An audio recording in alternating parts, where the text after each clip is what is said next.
Okay, so I want you to imagine something for a second. Imagine you are a young manager. Right. You're, I don't know, maybe in your 20s, maybe early 30s. Right, pretty young for the job. Yeah, exactly.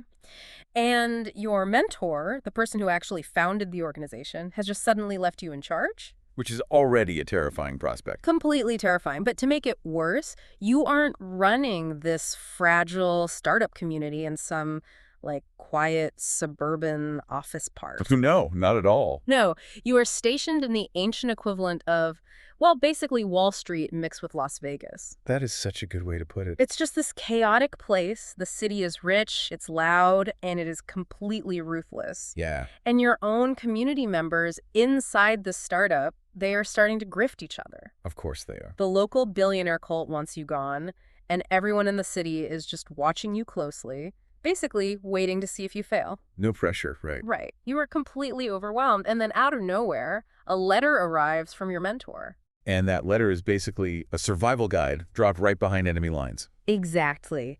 And that brings us to today's deep dive. We are jumping into this incredible document. Yeah, we are looking at a text known as 1 Timothy.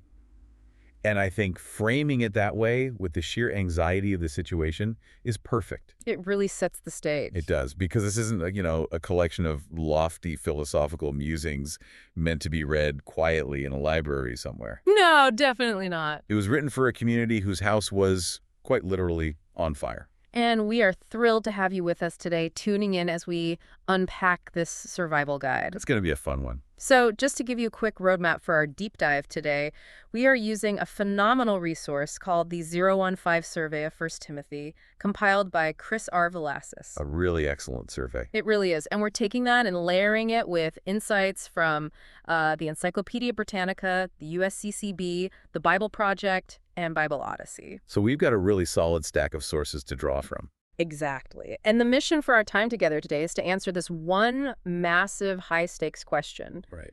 How does a community maintain its identity and its truth and its public credibility when it's just totally surrounded by a chaotic, hyper-commercial, and religiously pluralistic culture? Which is a question that honestly feels pretty relevant right now. Oh, absolutely. And the core thesis that 1 Timothy presents to answer that question is just profound. What's the main argument it's making? Well, the fundamental argument of the text is that right belief about the gospel, it must, without exception, produce the right ordering of the church. Okay. And the right conduct of its members and the right character in its leadership. So it's all connected. Right. You cannot separate your theology from your behavior. The theology is actually the architecture of their everyday lives. I see. So if the community is acting chaotic, the text just assumes the underlying belief system has been corrupted. I love that concept. It's like it's a turnaround plan for the soul of a community. Yes. Instead of a new CEO coming in and saying, okay, let's fix profit margins or supply chains or stock prices, this manual focuses entirely on character. Yes. It focuses on public credibility and how the people inside the organization actually treat one another. Because that's the only way they survive. Right. But I feel like to really grasp the genius of this manual, we have to look at the mess it was trying to fix. Oh yeah, the mess was significant. We really need to walk the streets of this ancient metropolis. We have to talk about Ephesus. We do. Because Ephesus was, an absolute powerhouse. The bigger we talk. According to the Encyclopedia Britannica, this was the most important Greek city in Ionian Asia Minor. Wow. Okay.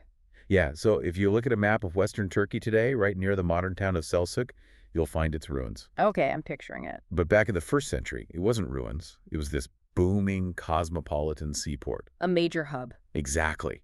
It was a strategic Roman center where all these major trade routes from the east literally met the Mediterranean Sea. So we are talking about a place where everyone is hustling. Oh, constantly. You've got merchants, sailors, politicians, philosophers. Everyone is trading and everyone is trying to climb that social ladder. And there's a lot of money to be made. But the economic engine driving all of this, it wasn't just the shipping industry, right? No, not at all. It was a building, the Temple of Artemis. Right, the Temple of Artemis. And we need to pause here because this wasn't just a big church. Yeah, describe this place for us. It was one of the 7 wonders of the ancient world. Just incredible. Britannica dates the Great Temple to about 550 BCE, and then it was actually rebuilt on an even grander scale after a massive fire in 356 BC. So it's ancient and it's massive. Massive. We really need to strip away our modern ideas of, like, a quiet religious parish. Right, with a little steeple in a parking lot. Exactly. This temple was a sprawling complex. Yeah. And the crazy thing is, it functioned almost like a central bank for the ancient Mediterranean. Wait, a bank? Like people kept their money there? Yes. People deposited their immense wealth there for safekeeping. Why? Just because it's a big stone building? Well, partly that, but mostly because robbing the temple of a goddess was considered the ultimate sacrilege. Nobody would dare touch it. Oh, wow. That is so smart. So it's the Federal Reserve, it's a massive tourist trap, and it's a religious sanctuary all rolled into one. Exactly. And it employed so many people. Right, you've got silversmiths making an absolute fortune selling little souvenir shrines. The meat markets are completely tied to temple sacrifices. So if you lived in Ephesus, your civic identity, your economy, and your religion were entirely wrapped up in this one goddess, Artemis. Completely intertwined. You couldn't separate them. And that immense civic pride, that is basically the anvil upon which the Christian community in Ephesus was being hammered. Because they didn't participate in that. Right. They were this small, emerging minority. They're claiming allegiance to a crucified Jewish teacher, and they're living literally in the shadow of one of the most magnificent, powerful, and wealthy religious structures on the planet. I mean, that external pressure alone sounds completely crushing. It would have been terrifying. But, and this is what's crazy, when you read 1 Timothy, you realize that the external pressure isn't even the main reason the letter was written. No, it's not. The call is coming from inside the house. Yes. The church has been infiltrated. Yeah. The text outlines this severe internal crisis, mostly in chapters 1 and 4. What exactly was happening? The community had been compromised by false teachers. But what's really critical to understand here is that they weren't necessarily bringing in some completely foreign, outside pagan religion. Oh, really? No, they were insiders. Wow. They were taking the community's own foundation, specifically the Jewish Torah, and they were just distorting it. Wait, so just to clarify, these weren't outside pagan cultists sneaking in from the Artemis temple. It was strictly an inside job. Yeah, the evidence strongly points to an inside job. So what were they actually teaching? They were teaching what we might call speculative religion. Speculative religion, what does that mean? Well, they were obsessing over these endless genealogies and myths, just going down rabbit holes. Oh, so just arguing over incredibly obscure details. Exactly. And on top of that, they were demanding these super strict ascetic practices. Ascetic practices, like what? For example, they were forbidding people to marry. And they were demanding strict abstinence from certain types of foods. Okay, asceticism is fascinating to me because it's almost like it's like ancient biohacking or extreme virtue signaling. That's exactly what it was. They are telling people, look, if you really want to be spiritual, if you really want to achieve this secret next level of enlightenment, you have to stop eating these specific foods and you have to totally abandon marriage. Right. They were creating this elite tier of spirituality. Which is wild because they were taking a message that was originally supposed to be about grace and freedom and turning it into this exclusionary, hyper-rigid system of weird rules and wild speculations. And the social consequences of that asceticism, they were disastrous. Well, to understand why, we have to look at the Greco-Roman honor-shame dynamic. Okay, let's unpack that.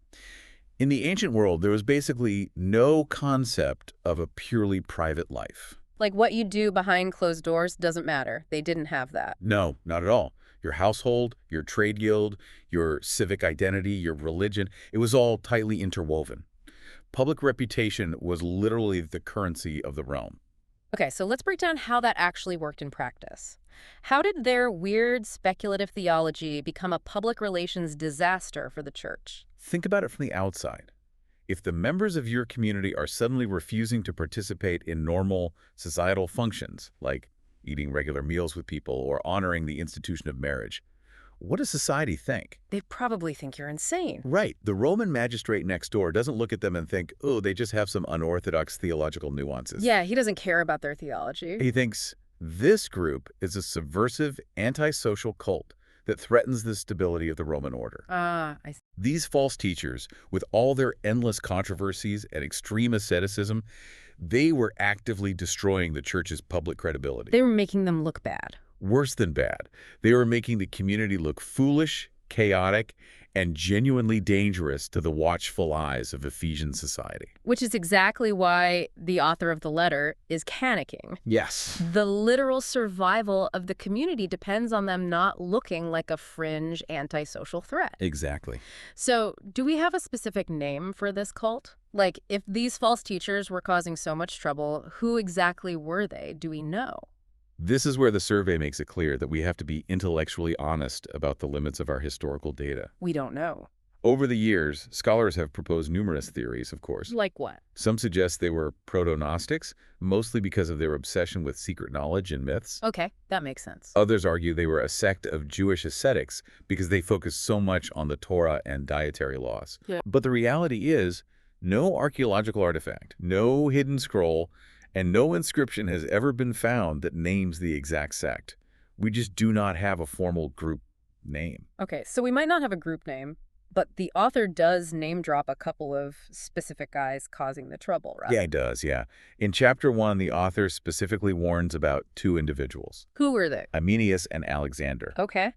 And the text says that they have shipwrecked their faith. Shipwrecked. Yeah, they are held up as these prime examples of how speculative error and rejecting a good conscience, they don't just result in bad theology. It's more than that. They destroy a person's moral standing, and they totally fracture the community. Shipwrecked faith. I mean, what a visceral image to use, especially for a seaport city like Ephesus. Oh yeah, they knew exactly what that meant. Everyone there knew what a shipwreck looked like. Shattered wood, ruined cargo, lives lost. It's a powerful metaphor. It really is. So, okay, we know the city, Right. this wealthy Artemis-dominated hub, and we know the problem. These speculative, ascetic teachers are causing total chaos from the inside out and threatening the public honor of the church. That's the situation. But let's look at the document itself. Who actually wrote the survival guide, and when did they write it?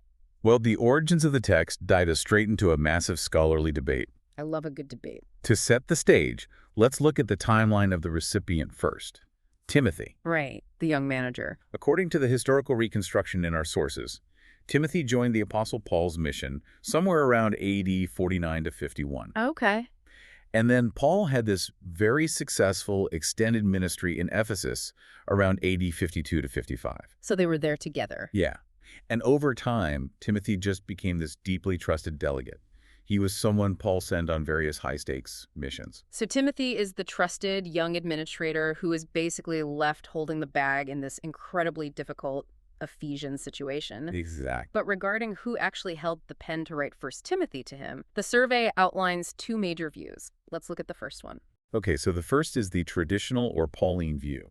And this one is pretty straightforward, right? Very. This approach takes the very first verse of the letter entirely at face value. It says, Paul, an apostle of Christ Jesus. Hard to argue with that if you take it literally. Right. Traditional interpreters, which includes many evangelical scholars, defend this direct Pauline authorship. And when would that have been written? Well, the USCCB notes that the letter presents itself as having been written from Macedonia. Okay. So, if Paul is the direct author, the date of composition would likely fall between his release from his first Roman imprisonment and his eventual execution under the Emperor Nero. So time frame-wise, what is that? That places the writing roughly around AD 63 to 67. Okay, so the traditional view is that the historical Paul is writing directly to his protege in the mid-60s AD. Yeah. But modern scholarship introduces a second perspective, right? The critical view. How does that change the origin story? The critical view, which is widely held today and is highlighted by the Encyclopedia Britannica, suggests that the pastoral epistles, which includes 1 Timothy, 2 Timothy, and Titus, are actually pseudonymous. Pseudonymous, meaning not written by Paul. Right. This means they were written by a later follower, or perhaps a Pauline school, who used Paul's name to invoke his authority. I want to pause on that word pseudonymous. Sure. Because to a modern listener, writing a letter and signing someone else's name, that sounds like forgery. It does. It sounds like identity theft. Why would a respected religious community do that? It sounds so dishonest. That is a crucial distinction to make because it's a totally different culture. In the ancient Greco-Roman world, pseudepigraphy, which is writing under a false name, wasn't always viewed with the malicious intent of modern forgery. Really? No, often it was a highly recognized literary tradition. How did that work? Well, disciples of a great philosopher or a great teacher would write in their master's name as a way of continuing their voice. Oh, like honoring them. Exactly. They're taking his established teachings and applying them to new, evolving situations that the master wasn't alive to see. That makes a lot more sense. So if this critical view is correct, when would it have been written? If the critical view holds, the letter would have been written near the turn of the 2nd century, roughly AD OD to another 10. And what's the evidence for that later date? Like, why wouldn't it just be Paul writing it in the 60s? Proponents of the critical view argue that the highly developed church structure you see in the letter, like the very specific offices of overseers and deacons, and the highly specific types of false teaching, they reflect a later stage of church history. Things were too organized, basically. Right. They argue it's a situation that evolved after Paul's own lifetime. Now, we want to make it very clear to you, the listener, that we are not taking sides on this authorship debate. No, absolutely not. The historical sources show a very divided landscape here. They really do. But what I find incredibly helpful is a perspective that comes from Bible Odyssey. Yeah, their take is great. They suggest that we should actually separate the historical authorship from the canonical authority. And that is the stabilizing factor of this whole debate. How so? Well, whether it was penned by the historical Paul in AD 65 from a jail cell in Macedonia, or whether it was compiled by his closest successors in AD 95 to address an evolving crisis, Right. both sides of the scholarly debate agree on the text's ultimate function. Which is? Its canonical intent was to serve as the definitive guide for ordering the life of the church. So basically, regardless of who physically held the pen and wrote the words, the community recognized it as the authentic voice of their tradition. Exactly. And we actually have physical, tangible proof of how early and how widely this document was valued. We do. You don't just have to trust abstract timelines here. The survey points to a fascinating archaeological discovery called P-133. Ah, yes, P-133, formerly known as Oxyrhynchus Papyrus 5259. Oxyrhynchus, that's a mouthful. It is. Oxyrhynchus was a city in Egypt, and archaeologists discovered these massive ancient garbage dumps there. Wait, they found this in a garbage dump. Literally an ancient trash heap. But because of the incredibly dry desert sands in Egypt, it perfectly preserved thousands and thousands of papyrus fragments. That is amazing. It is. And among the trash was the earliest known extant copy of 1 Timothy, dating back to the 3rd or 4th century. The fact that a copy of this highly specific letter written to an administrator in Ephesus, Turkey, ended up in a provincial town in the Egyptian desert, that tells us something massive. What does it tell you? It shows how rapidly these instructions went viral in the ancient world. People were copying it and sending it everywhere. Exactly. It was a blockbuster text. And by the 4th to 7th centuries, we have major complete codices, which are early books, that confirm the text's stability. So it didn't change much as it was copied. No. The manuscript tradition gives us incredibly high confidence that the Greek text we are analyzing today is practically identical to what was circulating in those early centuries. So we have this stable, widely circulated crisis manual, but if you open it up, how is it actually built? Right, the structure. That takes us into the architecture of the letter. Where does it sit in the broader library of the New Testament? To really appreciate its architecture, we need to look at its canonical context. 1 Timothy sits right between 2 Thessalonians and 2 Timothy. Okay. And the Bible Project highlights this fascinating progression here. What's the progression? Well, 2 Thessalonians is a letter that addresses eschatological disorder, Meaning what? meaning the community was deeply confused and panicked about the end of the world. Oh, they were looking up at the sky, waiting for the end, and just totally forgetting how to live on the ground? Precisely. They were just paralyzed. Yeah. So then you get 1 Timothy, which, as we are seeing, addresses ecclesial disorder. The chaos inside the church? Right. Pure chaos in the church's daily life, its internal structure, and its public behavior. And then it moves to 2 Timothy. Finally, the sequence moves to 2 Timothy, which intensifies the theme by focusing on how to guard the core doctrine while enduring intense personal suffering and persecution. So it's a really logical progression. In terms of literary genre, the survey classifies 1 Timothy as an epistolary instruction letter. Right. And it says it contains paranetic elements, which is basically a scholarly term for moral advising. Think of it as ancient life coaching. Ancient life coaching, exactly. And it also contains polemical elements, meaning it is fiercely and aggressively arguing against those false teachers. Well, it pulls no punches. But what I love is that it's not just a dry, bulleted list of rules, the Bible Project points out this beautiful structural design. Yeah, the poetry. The author anchors the entire document around three exalted Christ poems. The literary shift in those moments is so striking. It really is. Because amidst all this gritty, practical instruction about widow care and elder qualifications and managing wealth, the author suddenly elevates the prose into these hymnic, doxological peaks. Where did those happen? You find them in chapter 1, verse 17, chapter 3, verse 16, and chapter 6, verses 15 and 16. So why do that? Why interrupt a totally practical management manual with poetry? It's like breaking into song in the middle of an HR manual. Because these poems serve as the theological anchors of the letter. Okay. They remind the reader that all this practical ordering of the community, the rules, the structure, the discipline, it isn't just arbitrary bureaucracy. It's not just rules for the sake of rules. Exactly. It is all ultimately grounded in the majesty, the incarnation, and the cosmic kingship of Christ. The poetry fuels the practice. I love that. But the structural load-bearing wall of the entire book, the phrase that basically holds everything together, is found in chapter 3, verse 15. Ah, yes, the core metaphor. The text declares that the church is the household of God. The Greek term is oikos thegou, and it is called the pillar and buttress of the truth. Let's unpack the word household. Yes, because when we hear household today, we think of a nuclear family. Right. 2 parents, a couple of kids, a golden retriever, living in a nice suburban cul-de-sac. That is absolutely not what this meant in antiquity. Not at all, right? What did it mean? The Greek concept utilized here is oikonomia, which translates to stewardship, administration, or household management. Okay. In the ancient Greco-Roman world, the household was the fundamental economic and social unit of the entire society. It was a massive network. So it wasn't just mom, dad, and the kids. Far from it. It included the extended family, servants, laborers, clients, and all the physical property. It's basically a small corporation. Yeah. And the person running it, the paterfamilias, had immense legal and social power over everyone in it. Immense power. Yep. And the way that household operated, the way its members behaved in public, it directly reflected the character and the honor of the head of the house. Which makes the metaphor incredibly potent here. By calling the church the household of God, the author is fundamentally redefining their social reality. Exactly. He's saying this community is not just a voluntary religious club you attend for an hour on the weekends. It's not a hobby. No, it is a divinely ordered kinship network.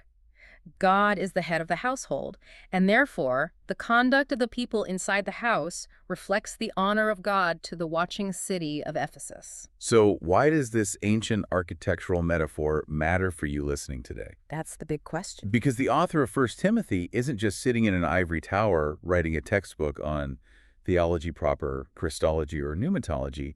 He is delivering practical theology. Right. The idea that the church is the pillar and buttress of the truth means that truth isn't just a concept you agree with in your mind. No, it is something you bear socially. Yes. Your community's behavior either props up the truth, making it visible and solid to the outside world, or your behavior causes the structure to totally collapse. Truth is embodied. It has to be lived out in the concrete realities of daily life.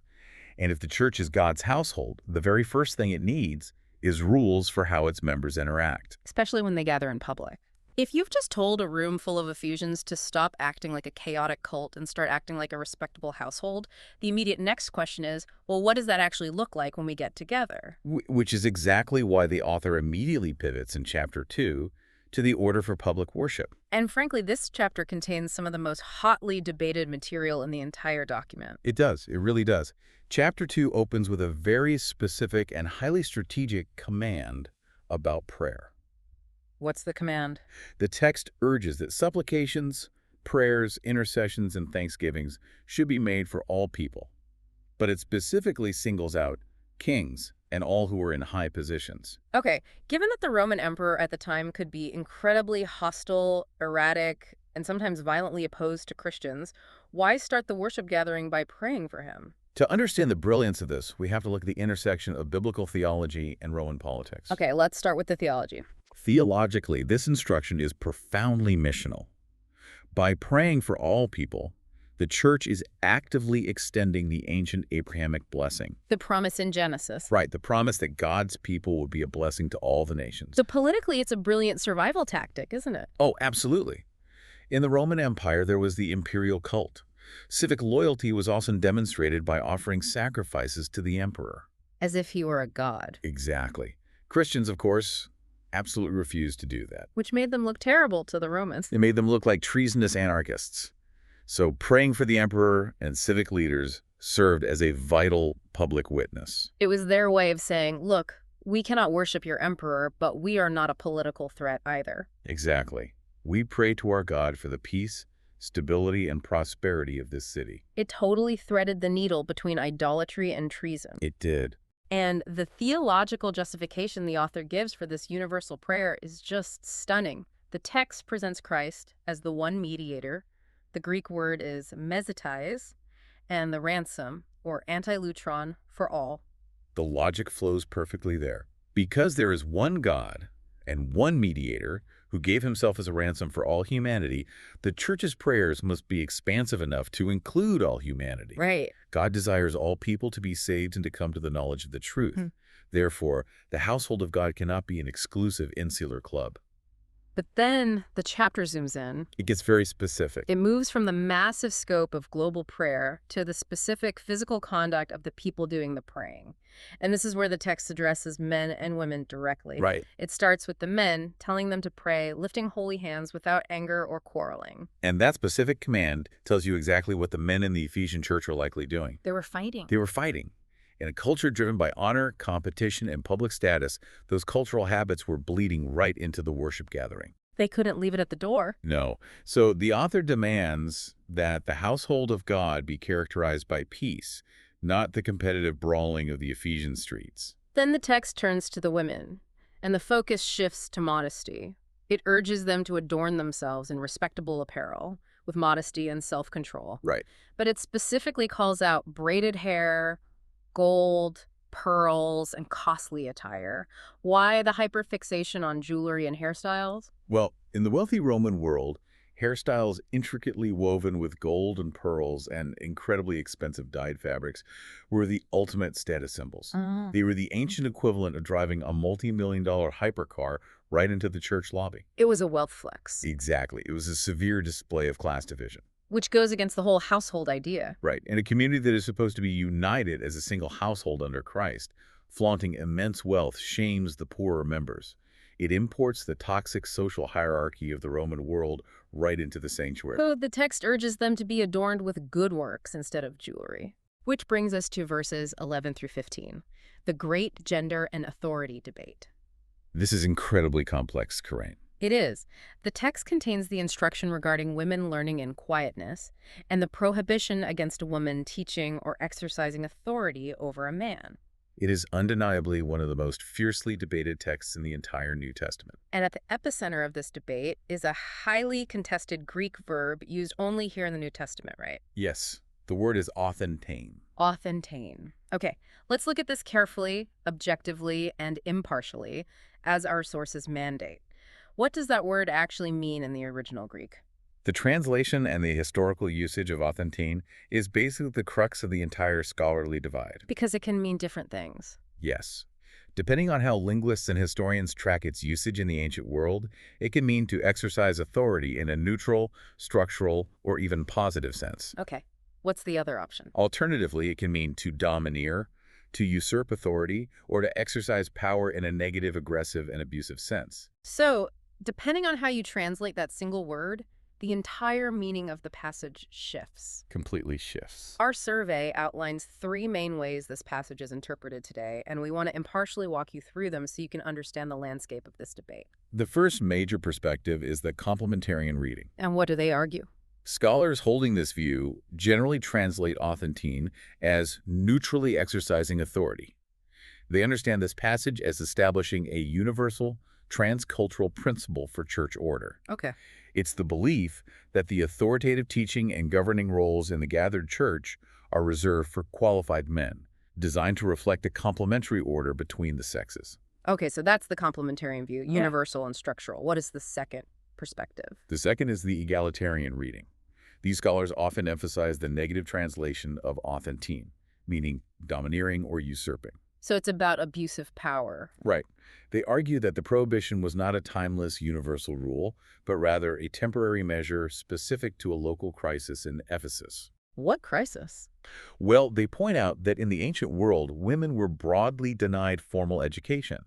So in the Ephesian crisis, uneducated women might have been particularly vulnerable to, or actively spreading, the speculative nonsense of those false teachers. Oh, interesting. So the command to learn in quietness is actually seen by egalitarians as a radical, positive step forward. Because it insists they learn. Yes, insisting that women must be educated in the faith, but halting them from teaching until they had actually learned the correct doctrine. Okay, that's the egalitarian view. And the third perspective ties deeply into the specific city we've been talking about, right? Yes, the context-specific readings.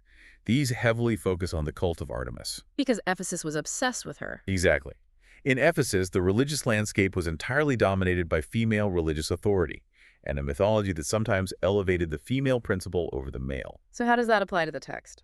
Some scholars suggest the author is countering a specific, localized Ephesian feminist dominance. Basically, that they were trying to import the power structures of the Artemis cult into the Christian household. Wow. And what makes this debate so intricate is how the author justifies the argument. Right. He doesn't just say, hey, do this because it's proper Roman etiquette. He anchors his argument by appealing to the creation and fall narrative of Adam and Eve from the book of Genesis. And by tying the instruction back to the dawn of creation, the text demands incredibly careful exegesis from modern readers. It requires what our survey beautifully calls exegetical humility. I love that phrase. The debate really centers on how the author is using Genesis. Is he using the creation order to establish a timeless universal hierarchy? Right. Or is he using the story of Eve being deceived as a specific analogical warning for the women in Ephesus who are currently being deceived by the false teachers? Both sides bring rigorous scholarship to their conclusions. And we are not taking a side, but it's vital to see the depth of the arguments.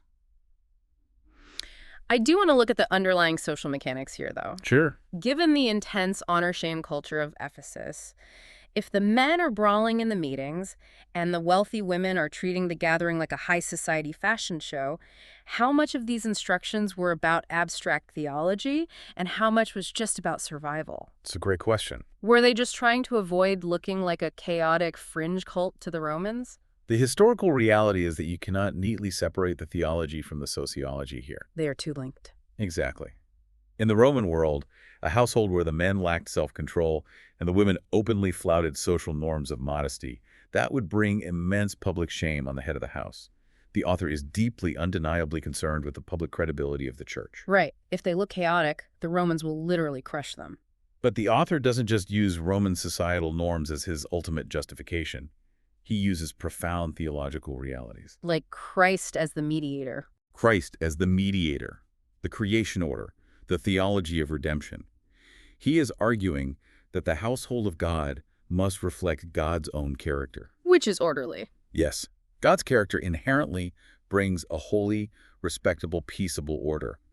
And that order, if it's lived out in real time, will be a compelling, subversive witness to the chaotic outside world. It's a brilliant strategy for cultural engagement. To win over the city, you don't conform to its greed, its brawling, and its vanity. Right. But you also don't just withdraw to a commune out in the desert.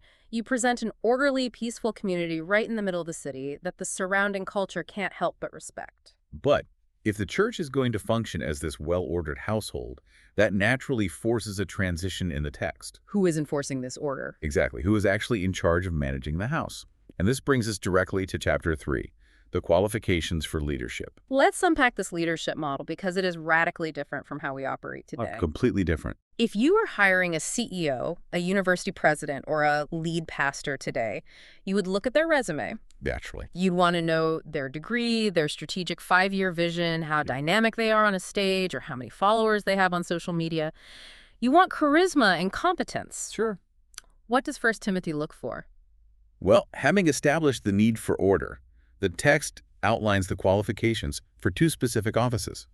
First, the overseers. What's the Greek for that? Episkopos in Greek, which is where we get the English word episcopal. These are the primary leaders and teachers. And the second office? Second are the deacons, or diakonos.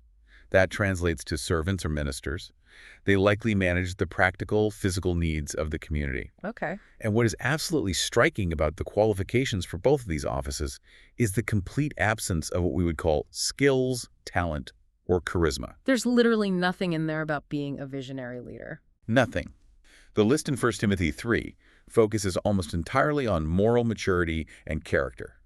It reads like a checklist of emotional intelligence and stability. What kind of things are on the list? Are they above reproach? Are they sober-minded, self-controlled, respectable, and hospitable? Are they gentle and not quarrelsome? Are they free from the love of money?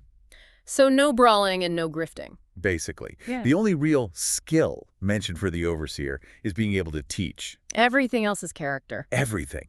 The foundational requirement is summarized by the Greek word eusbeia, which means godliness, reverence, or practical piety. And here is the absolute genius of the text. Where is this eusbeia actually proven? It's not proven by passing a written theological exam. No. It's proven in the home. The text makes this incredibly explicit.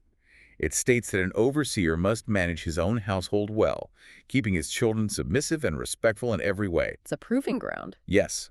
The author actually poses a rhetorical question. He says, "For someone does not know how to manage his own household, how will he care for God's church?" Going right back to that concept of oikonomia. Yes.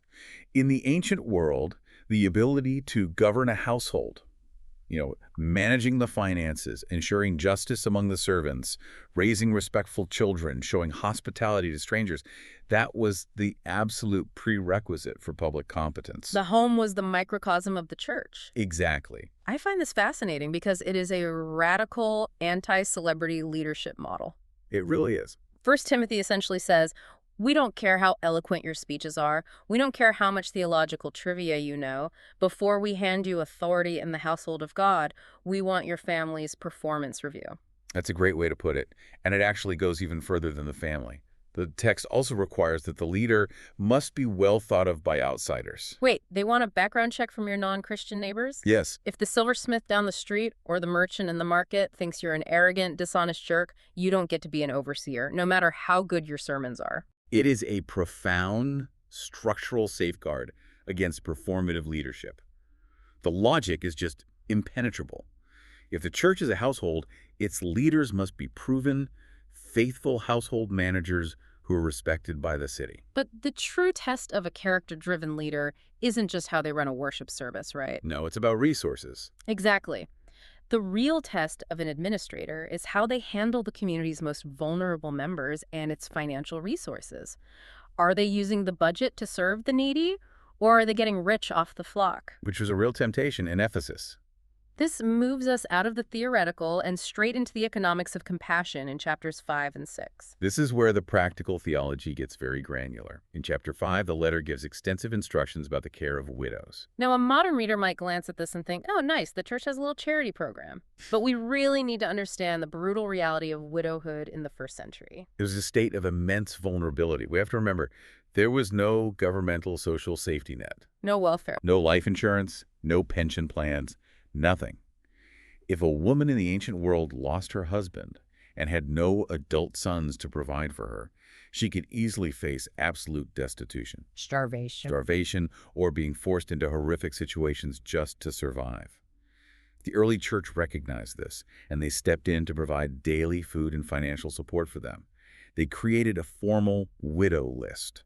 But the text is surprisingly rigorous about who actually gets on this list. It talks about honoring true widows, but it spends a significant amount of time aggressively correcting family irresponsibility. Yes, it does. Why the strict auditing of the charity list? Because, as the Bible Project points out, there was a real tangible abuse of the church's benevolence happening in Ephesus. People were taking advantage of it. The Christian community was so generous that families were actually exploiting it. Adult children were neglecting their own aging mothers or grandmothers, pushing the financial burden onto the church so they could keep their wealth for themselves. Oh, wow. That's awful. So the author steps in and lays down the law. He had to. He says if anyone has relatives, those relatives need to practice their religion at home first and provide for their own family. In fact, he uses incredibly harsh language here. Very harsh. He says that anyone who does not provide for their relatives has denied the faith and is worse than an unbeliever. It is disciplined compassion, By forcing families to take responsibility for their own, it ensures that the church's limited resources can be preserved and directed to the true widows. The ones who actually have no one else. Exactly. The women who are truly isolated, destitute, and have absolutely no one else to care for them. It prevents the church from becoming an enabler of family negligence. Mercy must be wise. Yes? And this intense discussion of how resources are managed naturally bleeds into a fierce critique of wealth and greed in chapter 6. We have to remember the villains of our story, the false teachers. Right. The text reveals that their underlying motivation for spreading all that speculative nonsense wasn't just theological curiosity, it was greed. They imagined that godliness was a means of financial gain. They were monetizing religion. The classic grift, using the veneer of spirituality to line their pockets in one of the wealthiest cities in the world. And the author counters this grift with a severe warning against the love of money. This is where we get the famous phrase that the love of money is a root of all kinds of evils. But the author doesn't stop there, right? He addresses the members of the church who are legitimately economically wealthy. He does. He doesn't say, being rich is inherently a sin and you must give it all away to achieve enlightenment. But he does issue a heavy, sobering charge. He charges the rich not to be haughty and not to set their hopes on the uncertainty of riches. Because in the ancient world, just like today, a market crash or a shipwreck could wipe out your fortune overnight. Instead, they are to set their hopes on God. They are commanded to be rich in good works, to be generous and ready to share. In 1 Timothy, money is framed explicitly as a discipleship issue. How you use your wealth, how tightly you hold on to it, it demonstrates what you actually believe about God's provision. And as we navigate the economics, the resource management, and the social structures of this ancient household, we arrive at what is undeniably the most difficult, painful social reality of the Roman world: slavery. Yes. In chapter 6, verses 1 and 2, the text gives specific instructions to Christian slaves regarding their masters. This is a passage that requires immense care and historical contextualization. And, as our sources mandate, we must view it objectively through the lens of the text. What does it say? The letter instructs Christian slaves to regard their masters as worthy of all honor. Furthermore, if the masters are also Christian believers, the slaves are instructed not to disrespect them because they are brothers, but rather to serve them all the better. Hold on, let's look at the logic here. It's challenging. You just said this church is supposed to be the household of God. It's supposed to be a totally new way of living based on mercy, justice, and the belief that Christ is a ransom for all people. Right. If that's true, why on earth does the text tell slaves to honor their masters? Why not just burn the Roman slave system to the ground right there? Why does the text seem to accommodate such a brutal institution? That is the pivotal question of social ethics in the New Testament. To understand the text's strategy, we have to look at the mechanics of the Roman Empire. Okay.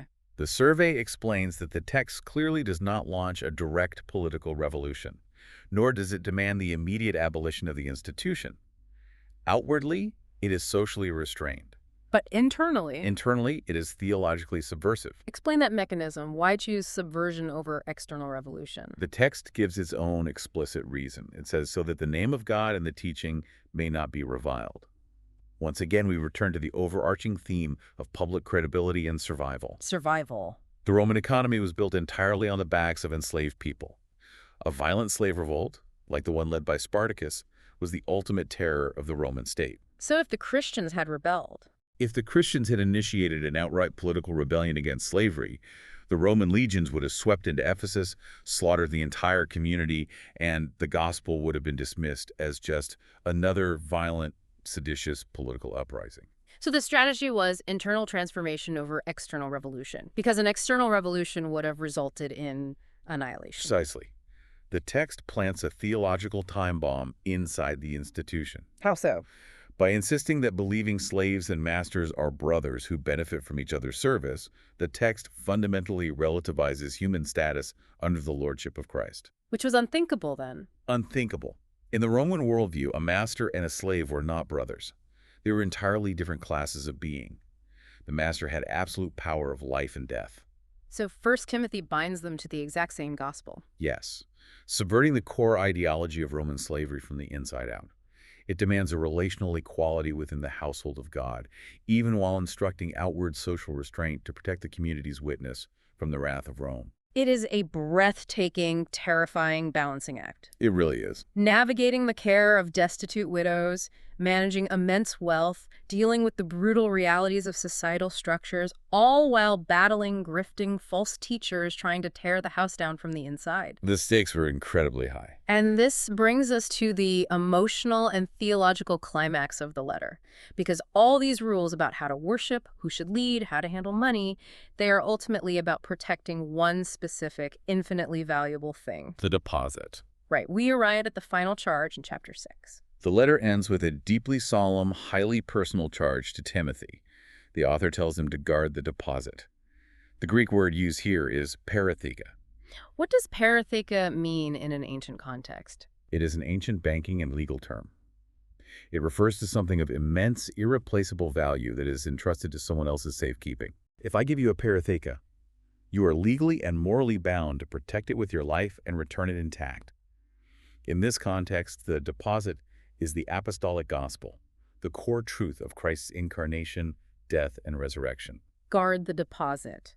The text says to avoid the irreverent babble and contradictions of what is falsely called knowledge. Right, the false teaching. It's like the mentor is grabbing the young manager by the shoulders and saying, Timothy, do not get distracted by the shiny speculative nonsense the false teachers are selling. Do not lose the core treasure. Exactly. Stay focused. But what is the ultimate motivation for doing all of this?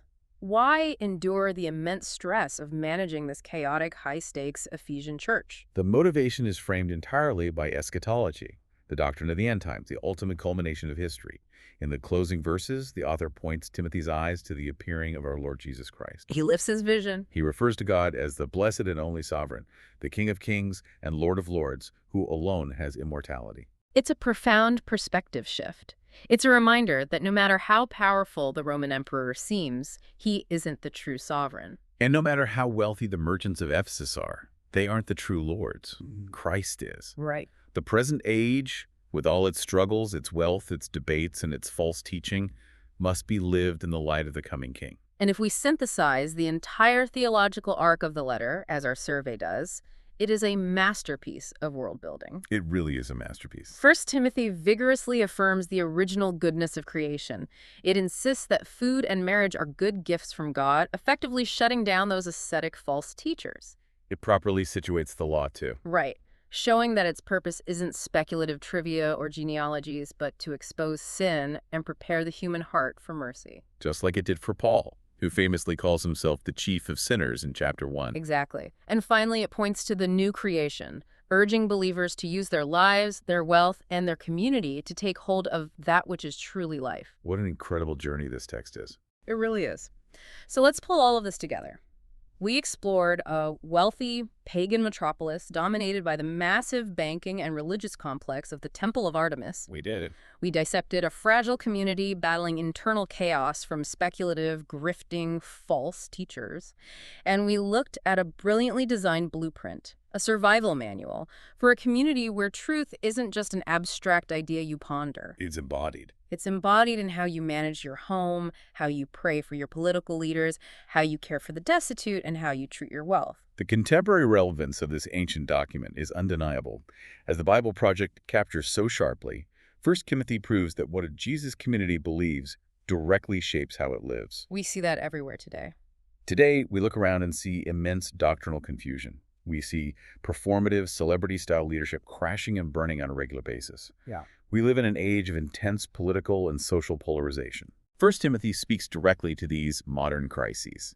It demands a community that is both doctrinally serious about the truth and deeply socially responsible in its compassion and its public witness. It is a timeless, brilliantly practical challenge. And that brings us to our final thought for you, our listener. Something to chew on. 1 Timothy leaves us with a fascinating psychological and sociological mirror. It argues that you cannot just believe a truth purely in your head. Belief requires action. Your calendar, your bank statements, the way you treat the vulnerable, the way you act when you think no one is looking, these things actually expose what you truly believe. They are the architecture of your life. Exactly. It makes you wonder if an ancient historian were to look at the household of our modern society, or even just the household of your own daily life, what invisible truths would they say we are actually building?